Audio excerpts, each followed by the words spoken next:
And then this will be the microphone you'll speak into. Awesome. You can move it. It has this.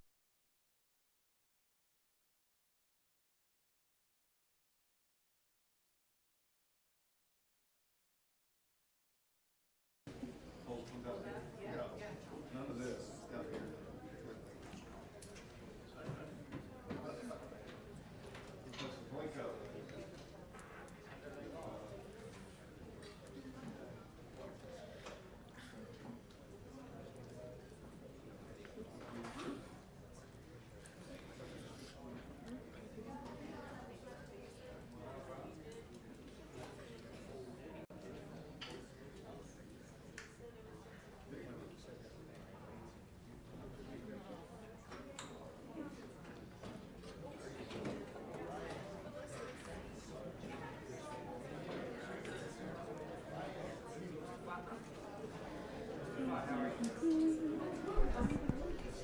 Put this down.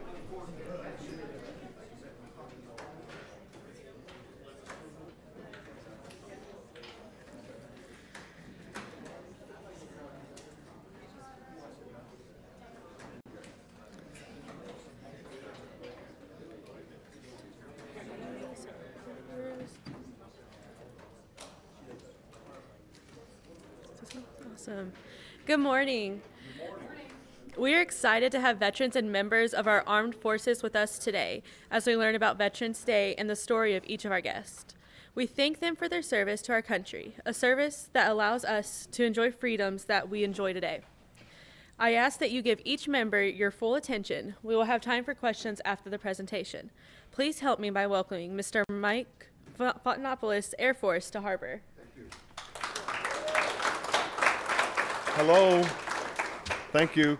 I'm Mike Fotenopulos, and I was a teacher here at Har-Ber High School for a good number of years, and now I'm your academic coach for Springdale Public Schools. I get to see quite a bit of you guys throughout the school year through some reason or another, be it an ACT boot camp or something along those lines. Yeah, you'll come on in, have a seat. Big crowd today. I love it. So back in 1987, I was in Fort Smith, Arkansas as a senior at Southside High School, where I knew I was going to be a linebacker in the NFL, or at least in my imagination, that's what I was going to do. Or I was probably going to be playing football for the Houston Cougars. That's what I was going to do. That's right. Yeah, that's what I'll do.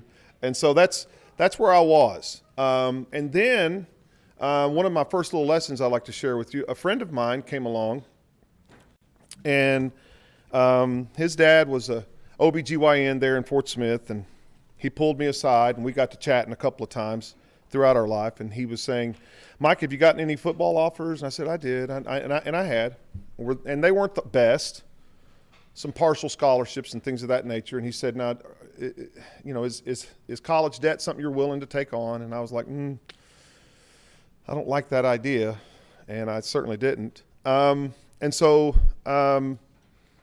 was also a little bit homeless. Well, I was homeless.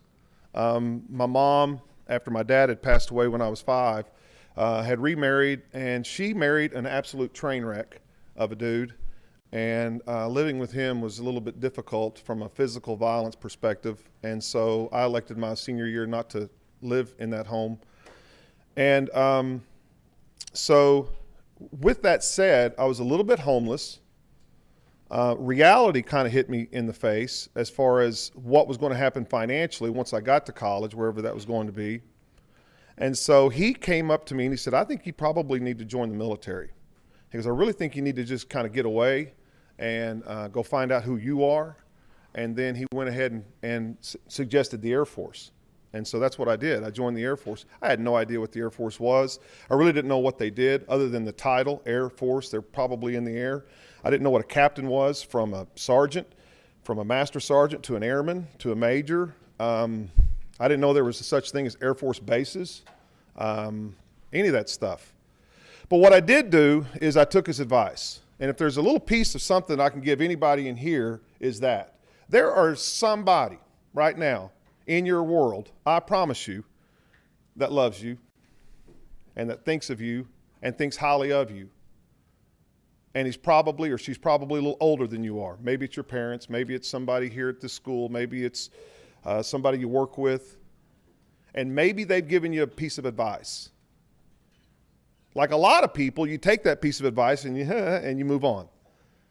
But this is one of the proud moments that I think I can probably share with anybody is I had somebody step in front of me and give me a little bit of their time, and they gave me a little bit of advice, and the next thing I know, not only did I hear that advice, I took that advice. And not only did I take that advice, I applied that advice. And the next thing I know, I took an impoverished, goofy, what is it called?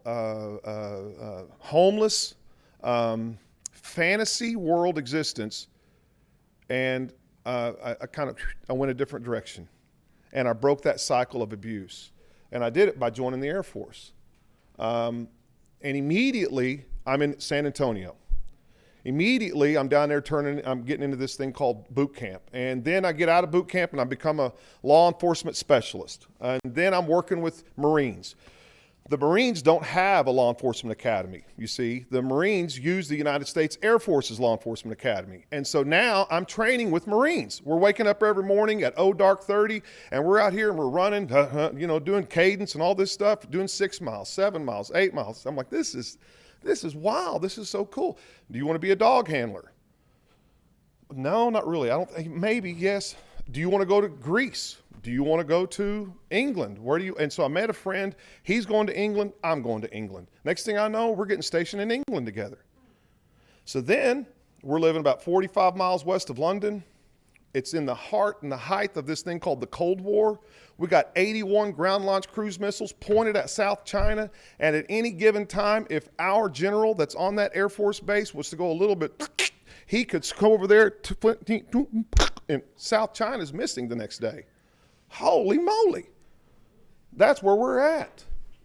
Every day you look outside the main gate and you got this big swath of weirdos out there, and they're what we call protesters, and they live out there, and they call us, dirty names and all these kind of weirdo things because, we're sitting there. We've got bombs, ground-launched cruise missiles, and so they think that we're the scourge of the earth, and I thought that was kind of cool.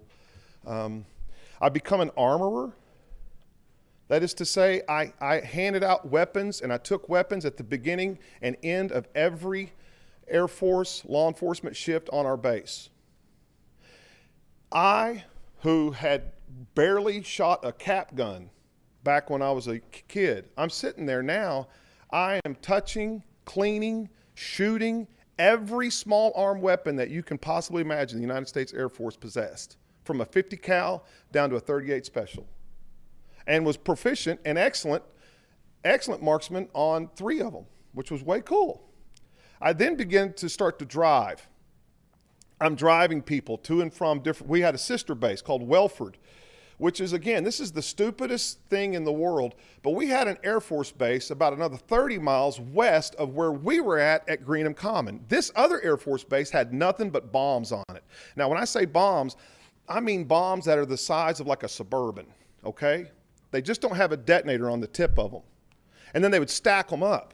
And then they wanted people like me to drive around the perimeter of this big Air Force base on ATVs and Jeeps and stuff like that, looking for people who might be trying to pull one of these big bombs over the fence. Anybody gathering that? That's stupid. No one's going to pull these things over the fence because you're out in the middle of nowhere anyway. However, you got to, what is that called? Do your duty, which is what they wanted you to do. So you go out there. Now you've got to drive guys out there. Now you got to drive people back. You got to drive these 18-wheelers. You got to drive these buses. I'm 18, 19 years old, driving a bus with the steering wheel on the wrong side of the bus, driving this bus on the wrong side of the road because we're in England. You with me now? This is cray-cray. Who does this? United States Air Force. I mean, it's just on and on.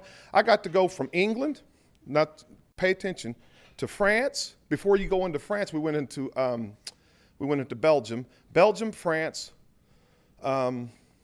Switzerland, Italy, back up through Austria, into Germany, into Luxembourg, back up into England. I got to play football in the Air Force overseas. How about that? Each Air Force base had its own American football team on that base. full of dudes like me, out of high school, maybe played a little bit in college. It was awesome. It was like small college football. It was really cool. Each base played other bases, and the best base in England then got to play the best base in continental Europe. How about that? So now you're a cop in the Air Force. You're driving all over the place, having a ball, touching all these different kinds of weapons, making all these different kinds of friends. I haven't even talked about that. I could go another year in that world. Then I get out of there, come down to a place called Lowndes County, Georgia, which is Valdosta, Moody Air Force Base. Now we've got about 80 F-16s, half of them every morning, take up and take off for Canada.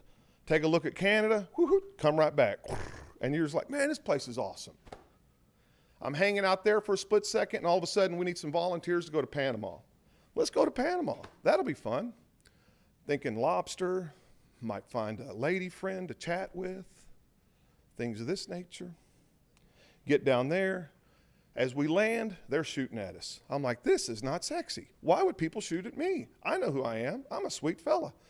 Why would they shoot at our airplane? They don't need to do that. Next thing I know, we are chasing down Manuel Noriega. We're looking for bad guys in jungles. United States Navy SEALs are dying in trees as they're trying to parachute in. We lost several members of the 101st Airborne. We're looking for bad guys in downtown Balboa City. We're getting shot at right outside of Howard Air Force Base, Panama. I'm in the Air Force. I'm not Army. I'm not like these other guys in the United States Marine Corps. We don't get shot at. We have weekends off. What is going on here? You're serving your country. And I couldn't get over that. I thought that was so cool. Later on, they asked me, hey, Mike, we need some help at the Omar Torrijos International Airport. And I'm like, let's go. They wanted to open up the Omar Torrijos International Airport because they wanted bad guys that are trying to get into that country to try to come into that country so they could snag them. And they wanted bad guys that are trying to get out of that country to get out of that country so they could snag them. And the next thing I know, I'm working with United States Marshals. I'm working with our United States Secret Service.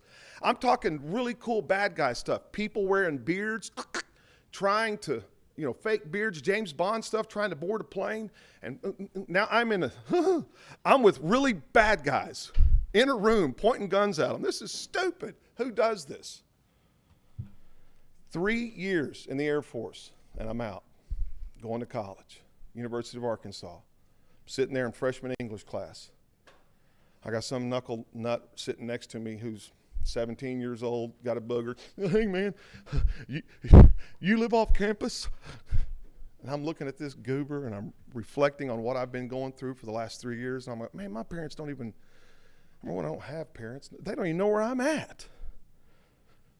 What a mind blow. All that from listening to Dr. Tate and going, you know what, I think you're right. I think I probably ought to join the Air Force. I think I probably ought to get myself together. I think I should probably listen to your advice and take it.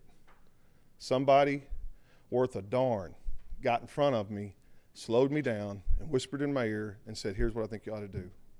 And the next thing I started to do when I was in the Air Force was started doing stuff that I probably wouldn't see in the future, or wouldn't see until the future. The things I was doing, I wasn't really absorbing at that time, but it was just stuff that's going to pay off in the end.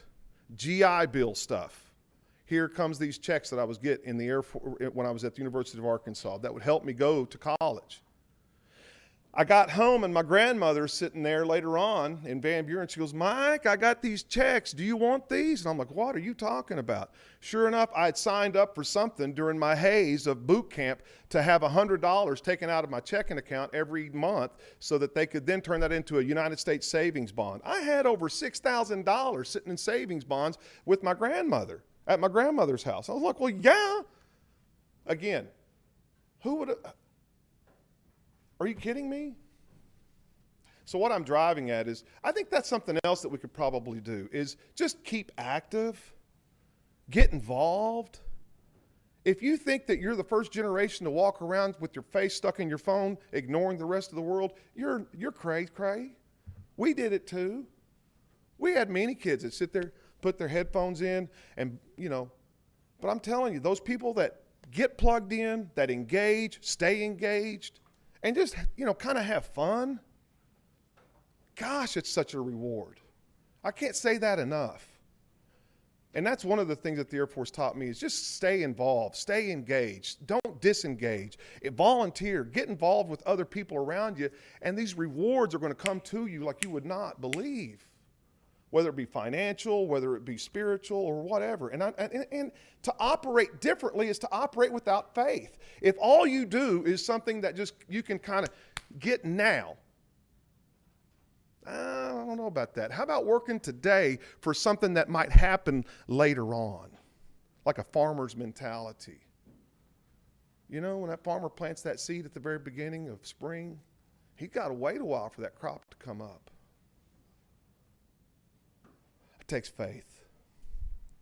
It takes faith. And pretty soon you start having faith in you, and what you're doing makes sense. Pretty soon what you do is you have faith and what you're doing makes sense, and you've got this thing what we call confidence. And guess what? It's real confidence. It's not weirdo fake confidence that someone tweeted about you or whatever. It's something that you got down deep that no one can ever take away. And that's another thing that the United States Air Force did for me. So there you go. That's my little story about the Air Force. I could go all day about a lot of this stuff, but I know we got other speakers, and I want to give them time, and I want to be respectful of their time. So with that said, does anybody have any questions for me about just anything you heard today, or anything about the Air Force, or why the sun came up today, or whatever else is on your mind? Y'all are awesome. Quiet little group. Anybody? No? Well, I'm going to go ahead and hand it over. Who's next? Who? Oh, you're going to introduce. Okay, there you go. Thank you, guys.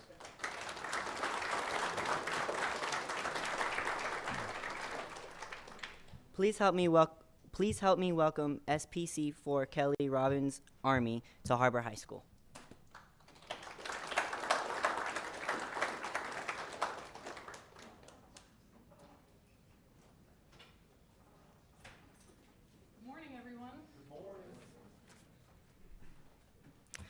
So I want to just briefly talk about my time in service. After graduating from high school, I went to college for about 1.5 years and then went into the military. I was in the Army for just shy of 4 years, and I was a military police officer.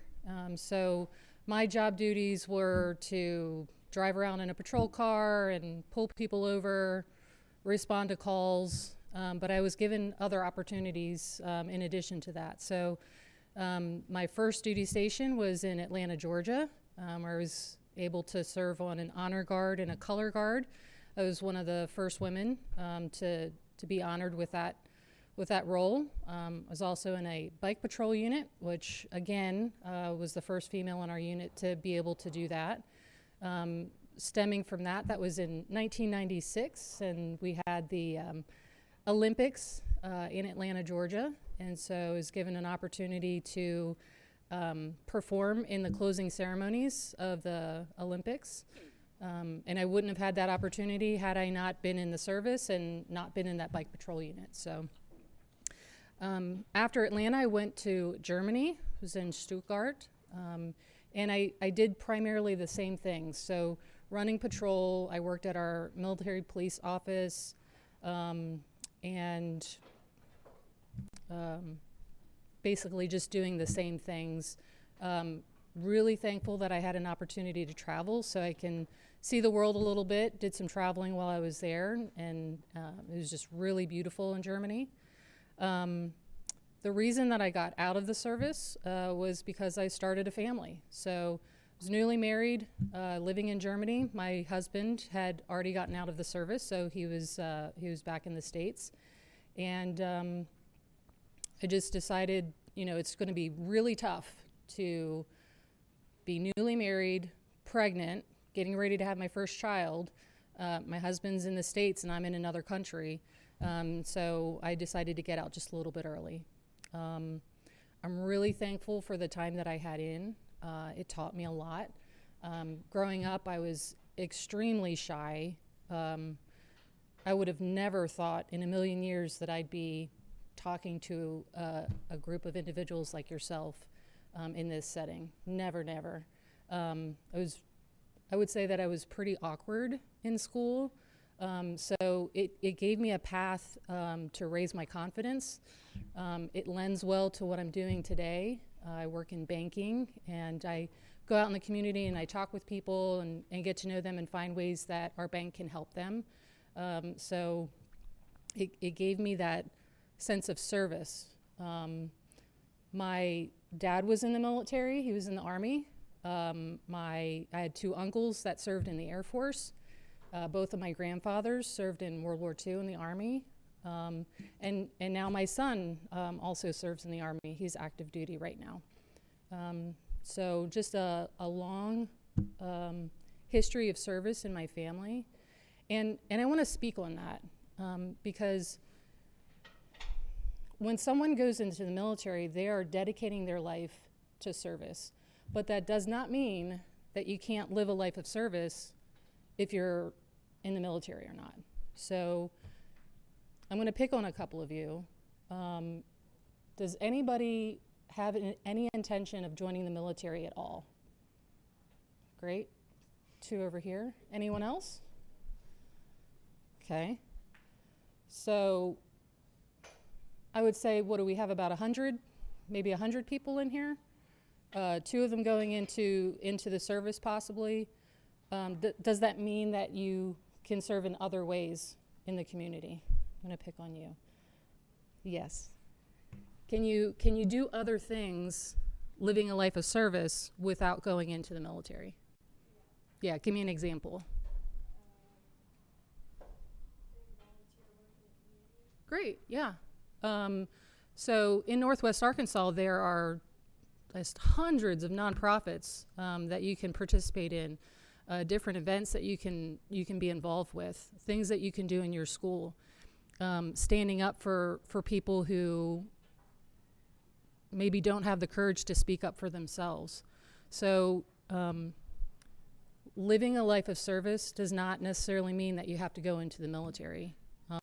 It's a path. Thank you for answering my question. I appreciate you.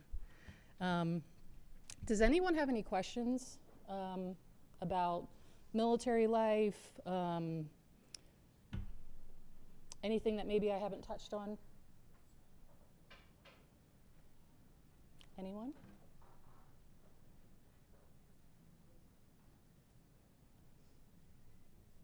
How did it prepare you for your life now? How did being in the military prepare you for the course of your life now? Great question. So I would say just the aspect of confidence. You know, coming from a in my world, not feeling like I really mattered, to learning things in the military that built that confidence up in me. It made me more open. I can hold conversations with people and not feel awkward or uncomfortable. So I would say that's one of the top things. I saw someone else maybe raise their hand back there. Yeah, I Yes. was going to ask about your honor guard experience. What was that like? What drew you into that? And explain a little bit of that. So the unit I was in Atlanta was an honor guard unit. And so whenever there were, let's say, retirement ceremonies of someone that was in the service, we would, basically perform for their ceremony. And then in addition to that color guard, I would go to the governor's mansion and do a performance, or the Atlanta Braves went and performed before a game. So lots of really great experiences with that. Yeah. Any other questions? What's that? Do you miss push-ups? Push-ups. Did you hear my last talk about the push-ups? Okay, I'll use that story. So when I was going through boot camp, I was physically fit because I played lots of sports in high school, but I was having a real hard time with meeting the criteria of push-ups, the number that I needed. And so I had a really great female drill sergeant pull me aside, work with me. She got me into the gym, showed me different exercises that I could do to improve, and I was able to make it through. So I mean, I really remember her stepping up and helping me through that. So, yeah, thanks for that reminder. Any other questions from anyone? Yes, hi. Say that one more time. Countries? Okay, so the only country that I went to was Germany. While I was living there and working there, I would say I was working like 12, 14-hour shifts. So the time that I had off, I really just traveled within the country. And I was there for about a year and a half. Yeah. And it was fantastic. It was one of the most beautiful countries, very clean, loved being there. So, yeah. Yes. Now? Oh, it's been a while. So, I mean, I just thought about that the other night. Probably now, maybe 5. Yeah, and then I would die. But I made it through the time that I had in service, and it ended up getting pretty proficient at that. So, yeah. All right. I think I want to give some time for our next speakers. So, yes. Oh gosh, I don't remember what the standard was back then. It may be different now. I know physical fitness testing now looks different than when I was in. I was in from about 95 to 98, so just a few years ago. What's that? Yeah, there's a different standard for men than there are for women. So the men were required to do more. Yeah. Any other questions before I step aside? Okay, thank you so much.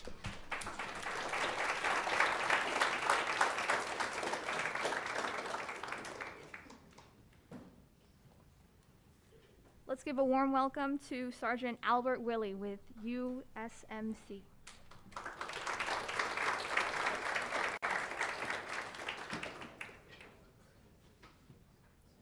Thank you for having us. Basically, what I was in high school, I didn't have any real goals, just sort of sitting there going through the motions.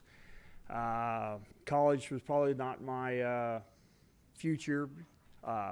Like I heard other people talking about, was more of a poor type person. I was running around in t-shirts and a flannel shirt and just hung out, did whatever. Anyway, the high school, they invite the military in to, help recruit and help give kids a future. So when the ASVAB tests come in, I tried talking to the Air Force. My mom wanted me to go in the Air Force because that's usually where I'm going to say the easiest branch a lot of times. Yeah. So sometimes they're the smartest branch, is what my friends tell me that are Air Force. But I just really didn't fit their deal. Like I said, I was kind of rough looking, and they sort of ignored me. So then I sent away for something with the Marine Corps. So I got the stuff from the Marine Corps, the freebie they mail out to you. And so I got in with the Marine Corps recruiters. Now, the Marine Corps was fun. They didn't turn me away, and they have what they call pulley events. So we went canoeing, and we went and did activities and stuff like that. So I was hanging out with the Marine Corps, having a good time. Well, my ASVAB test scores come in, and everybody wanted me to join the Air Force. I said, okay, we'll set up an appointment. So something come up. I couldn't make the appointment for the Air Force, so we rescheduled it. Meanwhile, I'm still hanging out with the Marine Corps. Well, then the second time come along, and I said, I can't make it again. So he wanted to reschedule it, and it's like, you know what? I think I'm wasting your time and my time. I'm going to go ahead and go in the Marine Corps. So went down to the Marine Corps, got down to Parris Island, South Carolina. And DI gets up on the bus, and he's saying, welcome to Marine Corps recruit depots, Parris Island, South Carolina. In the next 8 weeks or whatever it is, 12 weeks, whatever, you're going to go through this training. And he was talking nice and calm. And next you know, this guy, he's yelling at me. I mean, his neck veins are popping out, and he's turning red. It's like, what just happened? So you had to get out and get on the footprints. Marine Corps' got footprints you got to stand on. And they're just yelling at you, yelling at you. I'm sitting thinking, what in the world did I do? What did I get myself into here? Anyway, boot camp is meant to break you down and rebuild you to a stronger, better person. So listen to other people talk. I get some memory flashbacks here. But they build your courage up. You come out feeling like you can do anything. Well, I graduated Marine Corps boot camp, and that was one of the most memorable moments of my life, because they talked about the history of the Marine Corps, what the Marine Corps stands for, and the guy goes, I charge you with the title Marine. And all of a sudden, I got to live up to the standard that all the Marines in front of me set. So I'm getting goosebumps just thinking about it here. So then I go to a joint training base. That's one thing. The military has bases everywhere, and like Mike was saying, that the services go to the Air Force to train. Well, I went to the Army base up in Fort Leonard Wood. We called it Fort Lawson Woods, the state of Missouri. I was up there from January to April, so it rained and cold and mud, and yeah, Fort Lawson Woods in the state of Missouri. But anyway, so we trained with the Air Force and the Army up there, and then they shipped me off to Camp Lejeune, Fleet Marine Force. Well, there you do like a 9-to-5 job. I was a heavy equipment operator, so I had a 9-to-5 job. I'd show up at 7:30 in the morning. We'd work until say 10:30, 11:30. I think it was 11:30. Then we went to lunch. Then we had an hour and a half, 1,300. You had to be standing in formation. We worked until about 4:30, and that was our day. Well, you get deployments in there, and they said about volunteering. One thing I learned is you volunteer for advanced parties, because when you get an advanced party, you get there first, and you help everybody set up the camp. So you're learning. You meet new friends. Like, say, utilities, I help string wire. It's not my job, but I help string wire to tents and build tents. And so you get to do all kinds of different things.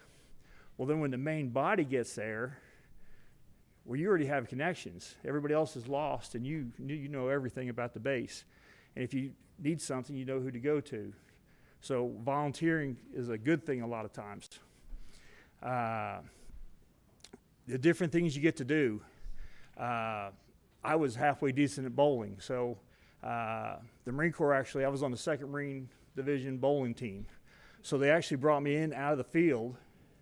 I get a shower, get my clean clothes on, and go out to the bowling alley and bowl 3 games.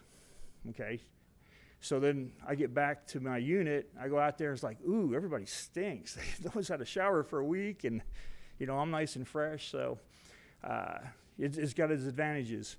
And I think the military is like life. It's what you make of it. You have to have a good attitude, a can-do attitude. Just set your mind on a goal and figure out how you're going to get there and just chip away. You're not going to be a rocket scientist overnight. You got to learn how to deal with everything. When I went to desert training, I was with combat engineers. I was a support company, like I said, a heavy equipment operator. But sometimes you get to cross-train with the other people. So I'm out in the middle of the desert, and we're playing with explosives.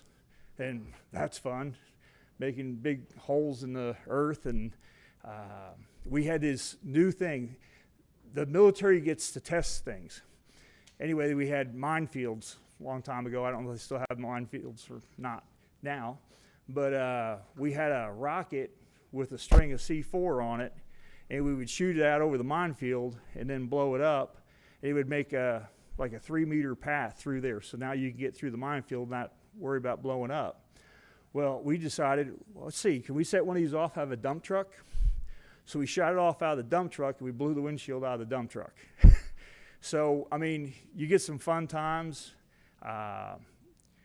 There's a lot of hard times, too, because you're going to be out in the desert, and you're going to be eating MREs, and you go out there for a week or two at a time, and hopefully get a shower or two in that time. So where the Air Force didn't have to worry about that. They got to, yeah. So I trying to think of a joke on the Air Force, but I can't right now. But like I said, all the services, they have their purpose. A lot of times we do the same thing. Like I said, our schools, they intermix schools. Like I said, joint training facilities. So I don't know how much time I have left, but do I have any questions? Go ahead. Well, I mean, we all have a job, and like the Navy, I make fun of the Navy, but I've been on ship. Most of my time in the Marine Corps, I was on ship, and them boys work hard. All we have to do is get up, PT, and make sure our rifles are clean and eat. That's what the Marines do on ship. Whereas the Navy, it's like a city. They have their cooks. They have their engineers that go down and keep the motors running. They have the people that are making water so you can drink and take showers on ship. So I have a lot of respect for what the Navy does. Air Force, they transport people all over the world. They have what they do. So, I mean, I have respect for the Air Force. I know a lot of them can't shoot, though. And then, the Army, they work, closely with about the same stuff we do. So, I mean, each branch has its little thing. The Marine Corps was actually to protect advanced naval facilities. So, when everybody says, yeah, the Marine Corps is the Department of the Navy, I said, yeah, the men's department. So, any more questions? Go ahead. Pardon? Oh, yeah, I got to visit a bunch. I got to go down to Honduras twice, been to Puerto Rico, Cuba, and then when I went on a med float, we went over, first you go through Palma, Spain, Rota, Spain, and then you check in. There was a unit coming out, and we're going in. So the military is all over the world. I don't know if you guys realize that, but we're sort of like the police force of the world is what I say. We always try to keep like sometimes countries get out of checks. We try to keep them in check. So anyway, been to Egypt, Israel, Turkey, and that's where I actually found out Turkey's in 2 different continents. I never knew that before. And then been to France, Spain. So, I mean, like I said, I've been all over. Israel, I mean, when we got over to Israel, they were taking like 5 people off a ship, and people would take them to their houses and actually like feed them supper and stuff and visit with the family. Anyway, I was talking to the cab driver. He goes, the reason they were doing that is because Israel's only true ally is the United States of America. So that's, I felt good when, I don't go to get into politics, but when President Trump did that embassy there, he acknowledged that like Israel's a country, and I felt good for them because they treated me so well when I was over there. So I enjoyed Turkey. Turkey was fun, but I think all Turkey wanted was your money.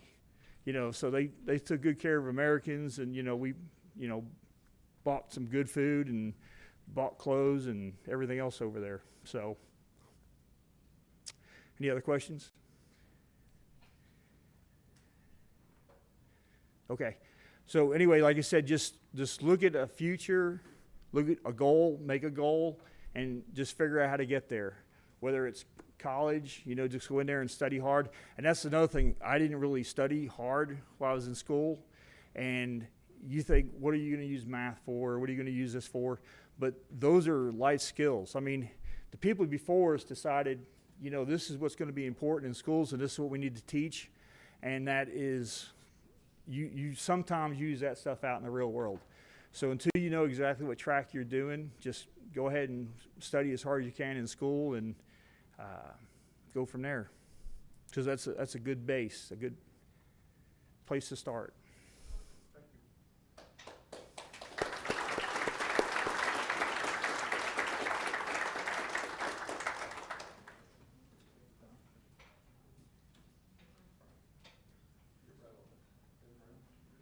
There's about 2 or 3 minutes left in this class period, so teachers are free to dismiss back to classes if you would like.